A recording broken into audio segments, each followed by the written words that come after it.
बिस्मिल्लाहिर्रहमानिर्रहीम अस्सलाम वालेकुम। बैक्टीरियल जीन ट्रांसफ़र के 3 इम्पोर्टेंट मेथड्स हैं, जिसमें एक मोस्ट इम्पोर्टेंट मेथड है कॉन्जुगेशन। कॉन्जुगेशन में बेसिकली डायरेक्ट ट्रांसफ़र होता है डीएनए का एक बैक्टीरियम से दूसरे बैक्टीरियम पर। इसमें सेल टू सेल कांटेक्ट होता है, मतलब एक बैक्टीरिया का कांटेक्ट होता है दूसरे बैक्टीरिया से। और सेक्स पाइलस जो है एक इम्पोर्टेंट इसमें स्ट्रक्चर है जो कि फॉर्म होता है, और इसी पाइलस स्ट्रक्चर के थ्रू ही ये डीएनए ट्रांसफ़र होता है। इसके अलावा जिस बैक्टीरिया से डीएनए ट्रांसफ़र होता है उसमें फर्टिलिटी फैक्टर, जिसको हम एफ फैक्टर या फिर एफ प्लाज्मिड कहते हैं, उसका होना ज़रूरी है। ये एफ प्लाज्मिड के पास ही वो जीन्स होते हैं जो कि ट्रांसफ़र करते हैं डीएनए को। अगर एफ प्लाज्मिड प्रेजेंट नहीं है तब वो बैक्टीरिया ट्रांसफ़र नहीं कर सकता किसी भी डीएनए को। अब इसकी इंपॉर्टेंस क्या है? कंजुगेशन की इंपॉर्टेंस ये है कि जेनेटिक वेरिएशन क्रिएट करता है। एक बैक्टीरिया से जब दूसरे बैक्टीरिया में जीन्स वगैरह जाते हैं तो उसमें भी वो करैक्टर्स आ जाते हैं। इसके अलावा स्प्रेड करता है एंटीबायोटिक रेजिस्टेंट जीन्स को। जो डोनर बैक्टीरियम होता है उसके पास जो एंटीबायोटिक रेजिस्टेंट जीन्स होते हैं वही ट्रांसफ़र हो जाते हैं रेसिपिएंट बैक्टीरियम में भी। इसके अलावा स्प्रेड करते हैं वायरुलेंस फैक्टर्स को। वायरुलेंस फैक्टर किसी भी बैक्टीरिया का वो एबिलिटी होती है डिजीज़ कॉज करने की, तो वो जो है इसको भी स्प्रेड करता है।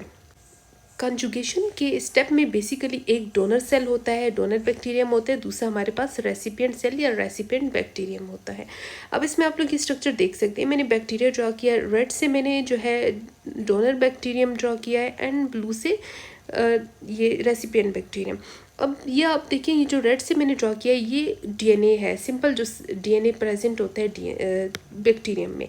और जो ग्रीन वाला है ये एफ प्लाज्मिड है या फिर सर्कुलर डीएनए है। इस प्लाज्मिड जो है बेसिकली सर्कुलर डीएनए होता है, और इसके पास जो है सेक्स पाइलस के और डीएनए ट्रांसफ़र करने के जीन्स भी प्रेजेंट होते हैं इसमें।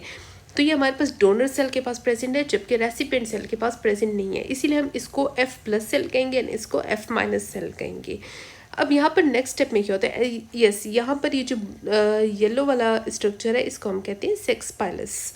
ये भी हमारे पास डोनर सेल में होता है। अब नेक्स्ट स्टेप में हमारे पास कुछ ऐसा होगा कि यहाँ पे सेल टू सेल कांटेक्ट होगा, पाइलस के थ्रू जो एक ब्रिज सी बनेगी और ये इस बैक्टीरियम को इसके साथ कनेक्ट कर देगा।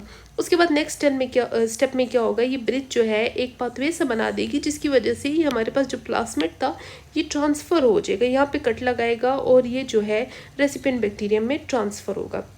नेक्स्ट हमारे पास जो है ये दोनों बैक्टीरिया सेपरेट हो जाएंगे इस प्रोसेस के बाद, और अब हमारे पास जो प्लाज्मिड है वो दोनों बैक्टीरिया में प्रेजेंट है, बोथ डोनर एंड रेसिपिएंट में।